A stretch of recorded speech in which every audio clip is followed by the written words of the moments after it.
है, जो गुरुकुल तो क्या ऐसे माने आर्यत्व के भावना से यहाँ पे चलना भी बहुत कठिन है। नमस्ते साथियों, मैं दीक्षेंद्र बोल रहा हूँ और आप मिशन आर्यवर्त देख रहे हैं। बहुत बार ऐसा होता है हम लोग विशेष हस्तियाँ आपके बीच में लेकर के आते हैं, लेकिन आज विशेष हस्तियों के अलावा कुछ ऐसे बच्चों से आपको रूबरू करवा रहे हैं जो राष्ट्र के नवनिर्माण में एक अहम भूमिका अदा करने के लिए तैयार किए जा रहे हैं। कैसे हमारी भारतीय वैदिक संस्कृति बचे, इसके लिए एक प्रयास हो रहा है, खास करके बंगाल में। पूर्वी मिदनापुर में स्थापित बिल्कुल शुरुआती दौर से गुजर रहा ये गुरुकुल क्या क्या कर रहा है। अभी हम लोग आर्य समाज कलकत्ता के 134वें वार्षिक उत्सव के अवसर पर कलकत्ता में पहुंचे थे। बहुत शानदार और सुंदर कार्यक्रम लगभग 1 घंटे तक का इन बच्चों ने दिखाया, जिसमें नाटक भी थे, गीत भी थे और कमांडो जैसी ट्रेनिंग जो बच्चे करते हैं वो भी थे और योगा के स्तूप भी थे।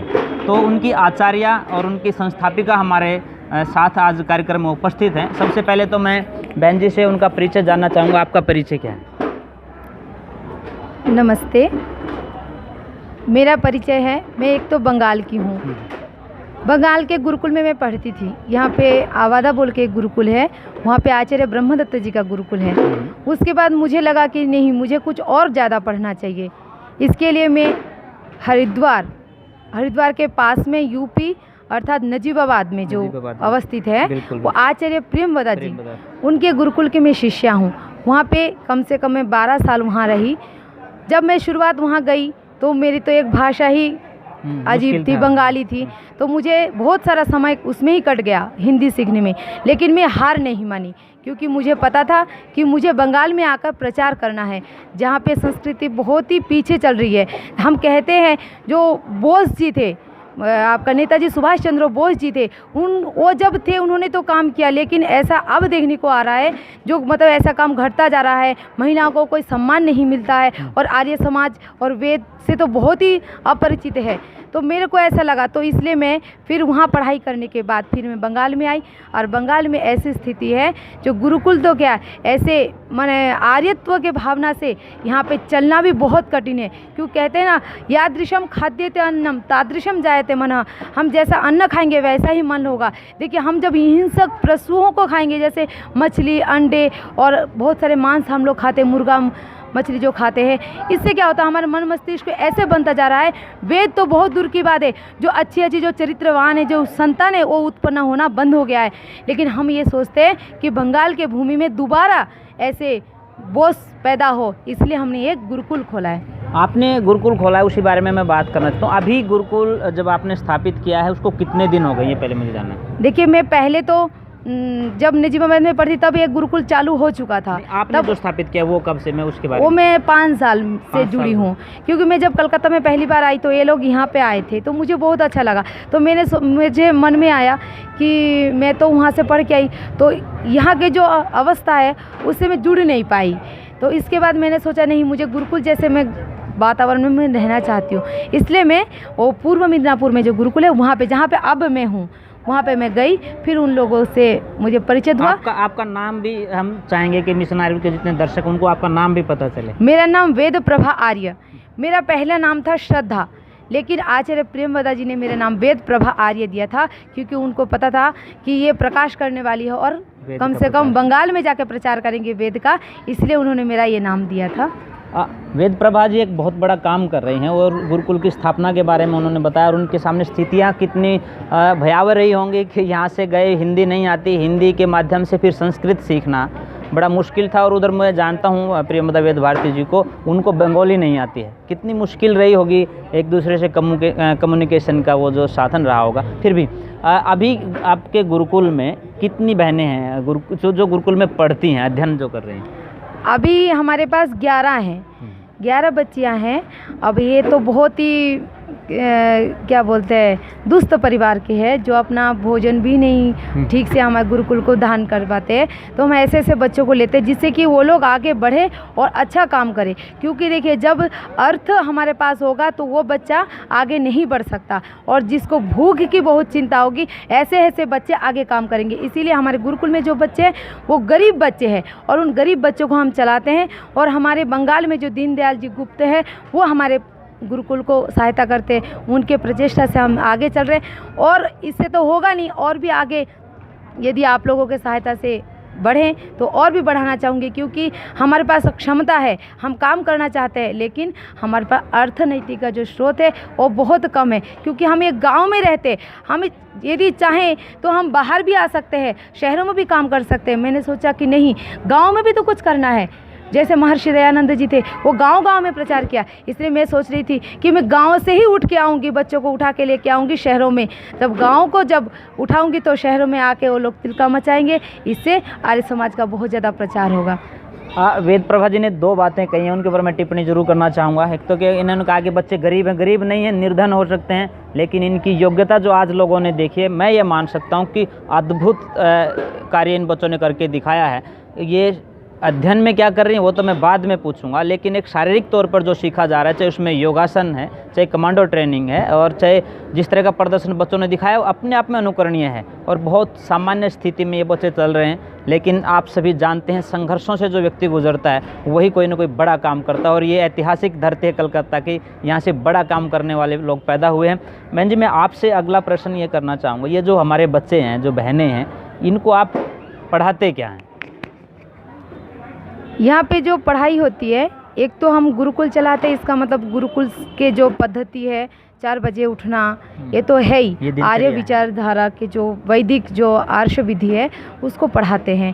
दर्शन के मंत्र, श्लोक याद करा, बच्चे छोटे हैं, श्लोक याद कराते हैं, गीता के श्लोक याद कराते हैं, अष्टाध्याय के मंत्र भी करवाते हैं। हाँ जी, वेद तो आता ही है। ये लोग यज्ञ करते हैं, सुबह शाम यज्ञ करते हैं, देव यज्ञ करते हैं। उसके साथ साथ अपना जो शारीरिक कला कौशल तो करते ही है, उसके साथ साथ हम लोग करते हैं, जैसे आज आधुनिक युग में कंप्यूटर चाहिए होता है तो कंप्यूटर भी सिखाते हैं। और बच्चे कन्या हैं, इसलिए इनको जो सिलाई कढ़ाई है इसको भी आना चाहिए, इसको भी सिखाते हैं। और संगीत का भी इनको ज्ञान देते हैं। मैं 1 मिनट रोक रहा हूँ आपको बीच में। बहन जी ने एक बात कही कि कंप्यूटर भी सीखती हैं और सिलाई कढ़ाई भी। मुझे लगता है कंप्यूटर पर जोर दीजिए, सिलाई कढ़ाई तो अपने आप हो जाएगी। बड़ा लक्ष्य लेकर के चलेंगे, आने वाला समय 10 और 15 साल के बाद आप देखेंगे कोई भी काम बिना कंप्यूटर के नहीं होगा। आपकी सिलाई की मशीनें ऐसी आएंगी, आप बटन दबाएंगे, कंप्यूटर से सारा सिस्टम सेट हो जाएगा। कंप्यूटर के ऊपर फोकस कीजिए। सिलाई ये तो सामान्य, बिल्कुल सामान्य स्तर का, हमें कुछ बड़ा करना है तो उसके लिए जब भी आप मुझे कहेंगे, खास करके या मेरी टीम को कहेंगे, हम लोग स्पेशल आएंगे और 1 महीने की ट्रेनिंग इन बच्चों को देंगे। तो ये कंप्यूटर में तो कम से कम मार नहीं खाएंगे, जो बेसिक्स हैं उसकी पूरी जानकारी देंगे और आपके ऊपर कोई बोझ नहीं होगा। वो कम से कम आएंगे तो कुछ ना कुछ बल्कि लेके आएंगे इन बच्चों के लिए। हमारी बहनें हैं तो खैर, मैं ये चाहूँगा कि हमारी इन बहनों में से सबसे पहले तो ये छोटी बहन है, मैं आपका नाम जानना चाहूँगा। आपका क्या नाम है जी? पूर्वासा मालाकार। तो आप कुछ सुना सकते हैं हमें, कोई मंत्र या कोई श्लोक? हाँ सुनाइए, सुनाइए। ओम भूर्भुवः स्वाहा तत्सवितुर्वरेण्यं भर्गो देवस्य धीमहि धियो यो नः प्रचोदयात्। भाई दूसरा सुनाओ। गायत्री मंत्र तो सभी बच्चे सुना सकते हैं, कोई दूसरा मंत्र सुनाओ। ओम विश्वानि देव सवितदुरितानि पराशुभ यद्भद्रं तन्न आशुभ। ओम हिरण्यगर्भ समवर्तताग्रे भूतसजाता पतिरेकवासी सदाधार पृथिवीं दामुतेमं कस्मै देवाय विसाविधेम। बहुत सुंदर, कितना प्यार से और कितना से स्वर जो है शुद्ध उच्चारण के साथ इस बेटी ने जो है ये मंत्र सुनाया है। मैं एक और छोटी सी बेटी हमारे साथ है, आप भी कुछ सुनाएंगे? इनको सुनाएंगे। हाँ अच्छा, चलो ऐसा करते हैं, एक बार बिल्कुल सभी बच्चे सामूहिक जो है एक कोई मंत्र बोलेंगे। आप बताओ कौन सा मंत्र बोलें? आप बोलें कोई भी। हाँ, स्वस्ति वाचन का बोलो। चलो ये पकड़ो हाथ में और बोलो, चलो एक बार मिल करके बोलो सभी। अथ स्वस्ति वाचनम् ओम अग्निमीळे पुरोहितं यज्ञस्य देवमिद्विजं होतारं रत्नधातमम्।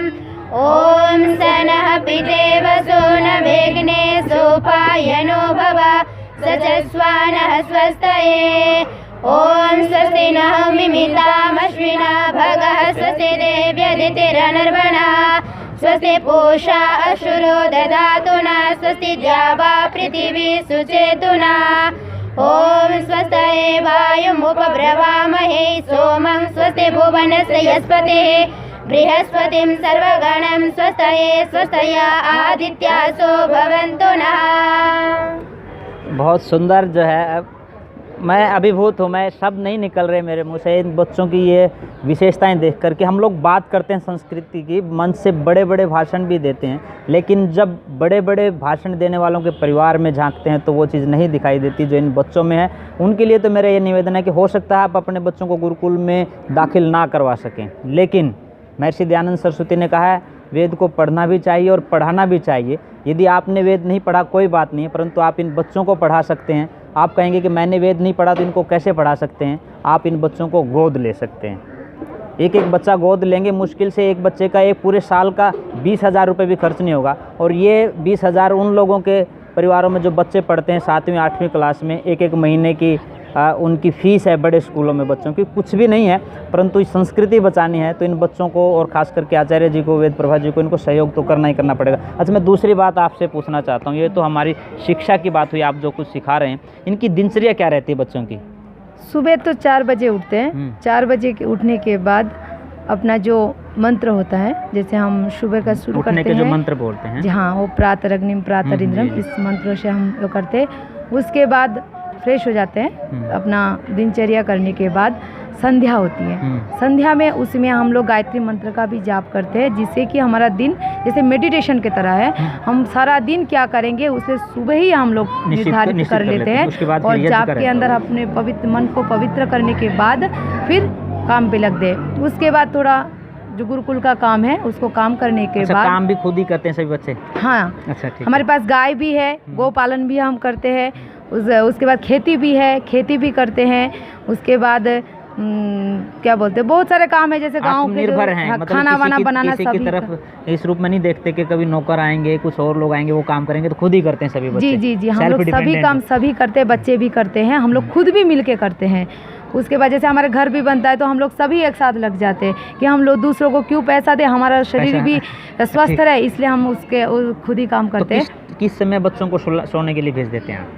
रात के 9 बजे। 9 बजे सुलाते, सुबह 4 बजे उठते हैं। जी, उसके बाद हमारा 7:30 बजे हवन होता है। फिर हवन में उसमें सत्यार्थ प्रकाश का पाठ होता है। उसके बाद जो आर्य विभिनय है, आर्य दश रत्नमाला है, इन सब का थोड़ा थोड़ा करके इनको ज्ञान देते हैं, जिससे कि ये लोग बाहर की पढ़ाई के साथ साथ इनको भी पकड़ के रखे, जिससे कि देशभक्त बने, आर्य भक्त बने, ऋषि भक्त बने। और इसको साथ साथ इसको नहा चलाएंगे। जैसे स्कूल में क्या हो रहा है, स्कूल में केवल नौकरी करने के लिए पढ़ाते हैं, लेकिन गुरुकुलों में क्या होता है, गुरुकुल की यही तो विशेषता है, जो बाहर के बच्चों जो सीखते हैं वो तो गुरुकुल में सीखते ही है, लेकिन आर्य जो विचारधारा है, जो देशभक्ति है, जो ऋषि भक्ति है, वो गुरुकुल के माध्यम से आता है। वो हम लोग थोड़ा थोड़ा करके बच्चों के अंदर डालते हैं। आप लोग भी अपने बच्चों को ऋषि भक्ति सिखाने के लिए जैसे 7-7 दिन के शिविर लगते हैं, तो अपने बच्चों को पिकनिक पे मत भेजिए, टूर पे मत भेजिए, प्रयास कीजिए अपने बच्चों को 7 दिन गुरुकुल में रखिए, और गुरुकुल की पूरी दिनचर्या में वो सेट होंगे तो कुछ ना कुछ नई चीज़ सीख करके आएंगे, उसको घर में अप्लाई करेंगे फिर बच्चे। और जितने बच्चे अच्छे बनेंगे, निश्चित रूप से जो बच्चे अच्छे होते हैं वही माँ बाप की सेवा भी करते हैं। नहीं तो मैंने उन लोगों को देखा जो बड़े बड़े घरों में रहते हैं और लास्ट में माता पिता को ओल्ड एज हाउस में छोड़ देते हैं, वृद्धाश्रम में छोड़ करके आ जाते हैं। तो इससे पहले कि बच्चे आपको वृद्धाश्रम में छोड़ के आएँ, इन बच्चों को संस्कार देने के लिए कुछ समय के लिए गुरुकुल में छोड़ना प्रारंभ कर दीजिए। अच्छा, मैं आज थोड़ी सी और बात करना चाहूँगा, खास करके गुरुकुल के बारे में। आपने कहा विपरीत परिस्थितियों में गुरुकुल आप लोगों ने खड़ा किया है, जिस तरह से खड़ा किया, अब उसकी क्या क्या आवश्यकताएं आपको लगती हैं कि इसमें गुरुकुल में क्या क्या और चीज़ें चाहिए? देखिए, पहली बात तो ये है, जहाँ पे हमने गुरुकुल खोला है वहाँ पे मतलब किसी की जगह नहीं है। हमारे जितने माताजी जो है उधर है, उनकी जितनी ज़मीन थी, मतलब वो उसमें क्या है 10 कट्ठा भी है, बस इतने ही चलाया। हम ये चाहते हैं कि जैसे हम 10 चलाने की जो क्षमता है वो 20, 25, 50 भी रखने की क्षमता रखते हैं। हम चाहते हैं वो क्षेत्र थोड़ा सा बड़ा हो, और उसमें क्या हो, उसमें और भी बच्चे पढ़ें, और उसमें हम लोग सुविधा बना सकें। और वो संभव नहीं हो पा रहा है क्योंकि वो ग्रामीण क्षेत्र है, वहाँ पे बहुत सारे लोगों का आना जाना भी नहीं होता है। और इससे पहले तो हम मतलब ऐसे ही थे, जहाँ पे जैसे कुएं में लोग रहते हैं वैसे ही रहते थे, लेकिन जैसे जब से हम कलकत्ता से जुड़े हैं, ऐसे है थोड़ा थोड़ा उत्थान हो रहा है, तो इसके माध्यम से हो रहा है। लेकिन क्या है, गांव में जो है जगह की कमी होने की वजह से वहाँ पे बच्चे ज़्यादा नहीं प्रवेश कर पा रहे हैं। वहाँ पे अच्छी सुविधा ना होने के कारण बच्चे आते हैं कभी। सुविधाओं में आप क्या क्या मानते हैं कि क्या क्या और होना चाहिए? कितने कमरे बनने चाहिए, कितना हॉल बनना चाहिए, यज्ञशाला बननी चाहिए, शौचालय बनने चाहिए? क्योंकि बच्चियाँ हैं वो तो बाहर तो नहीं जा सकते, और वैसे भी आजकल स्वच्छता का अभियान चलाया मोदी सरकार ने, तो वो खुले में शौच का वैसे विरोध करते हैं। तो ये क्या क्या चीज़ें आपको इनमें से मतलब रिक्वायरमेंट से ज़रूरत है? जी, एक तो हॉल बनाने की इच्छा है जिससे कि साधना हो, उसमें ही मतलब हमारे शारीरिक जो कला कौशल प्राणायाम योगा हो ऐसे करने के लिए। उसके बाद जैसे कंप्यूटर सिखाते हैं तो कंप्यूटर के लिए कोई रूम तो है नहीं, हम लोग जहाँ पे सोते हैं वहीं पे ही चलाते हैं, तो एक तो वो है। उसके बाद एक हमारे मतलब जैसे भोजनालय है और जैसे पाकशाला है।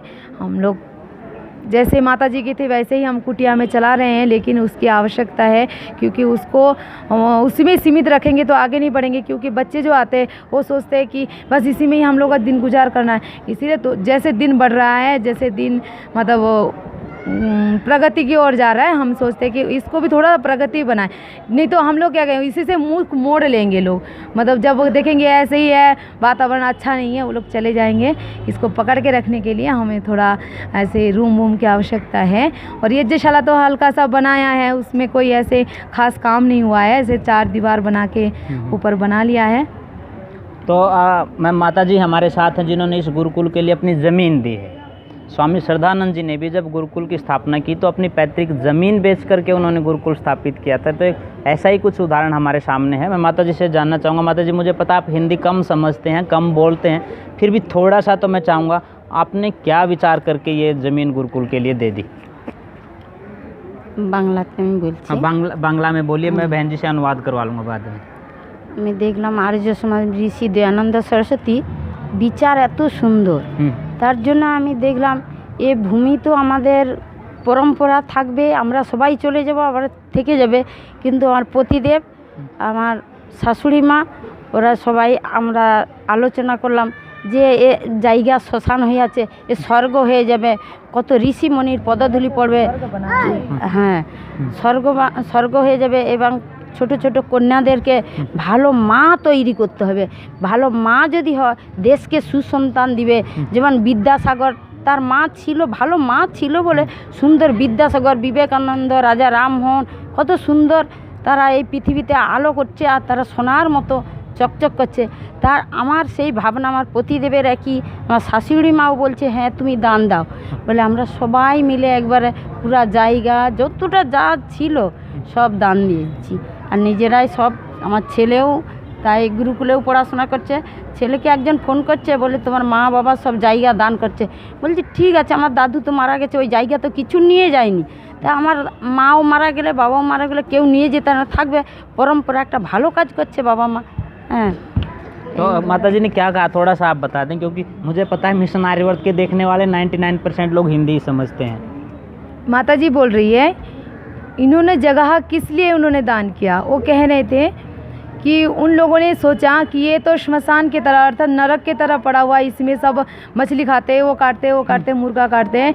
तो इन्होंने, इनके मन में आया, कलकत्ता आर्य समाज में आने के बाद, जलसे में आने के बाद उनको लगा कि हम इसको आर्य भूमि बनाएं। तब से उन्होंने किया, उनकी जितनी भी जगह है उनके बच्चे को भी उन्होंने गुरुकुल में दे दिया, और जगह तो गुरुकुल में दे ही दिया है। उन्होंने ये सोच के दिया है कि यहाँ पे कन्याएं पैदा होंगे, माँ पैदा होंगे। जैसे कह रहे हैं जो भगत सिंह जैसे जो हमारे क्या कहते हैं क्रांतिकारी है, और हमारे यहाँ के जो इस धरती के नेताजी सुभाष चंद्र जी बोस है, तो उनकी जो माँ है, उनकी माँ कहाँ से पैदा हुई। जब हम माँ ही नहीं बना पाएंगे तो ऐसे कहाँ क्रांतिकारी कैसे बनेंगे। इसीलिए उन्होंने क्या किया, नहीं अपनी ज़मीन को दान दे दिया कन्याओं के सुख के लिए, जिससे कि वो अच्छे माँ बने और ऐसे ऐसे क्रांतिकारियों को पैदा कर। इसीलिए उन्होंने ज़मीन को गुरुकुल के नाम पे ही समर्पित कर दी। ऋषि जीवन की प्रभावित होकर माता जी। हाँ, तो रित जी थोड़ा सा वो उनकी ट्रांसलेशन कर रहे हैं। रित जी जो इस पूरे प्रोग्राम की वीडियोग्राफी कर रहे हैं, उन्होंने बताया कि माता जी ये भी कह रहे हैं कि ऋषि दयानंद जी से प्रभावित होकर के उन्होंने अपना पूरा इस तरह का ये कार्य करने का निर्णय लिया। अंत में इससे पहले कि मैं कार्यक्रम का क्लोजअप करूँ, इसको बंद करूँ, इतना ही निवेदन करना चाहूँगा। निश्चित रूप से यदि ऋषि दयानंद की विचारधारा को जीवित रखना है, वैदिक संस्कृति को जीवित रखना है, तो इस तरह के कार्यक्रमों को, इस तरह के जो प्रकल्प चलाए जा रहे हैं, उनको सपोर्ट करने की ज़रूरत है।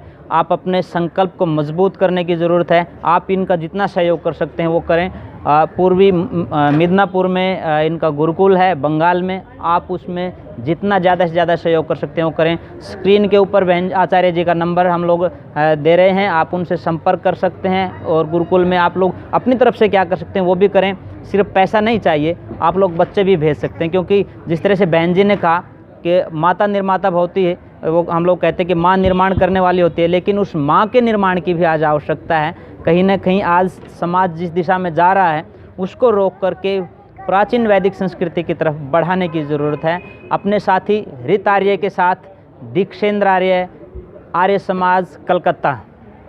साथियों, इस वीडियो को ज़्यादा से ज़्यादा लाइक करें, कमेंट करें, शेयर करें और चैनल को सब्सक्राइब करना ना भूलें।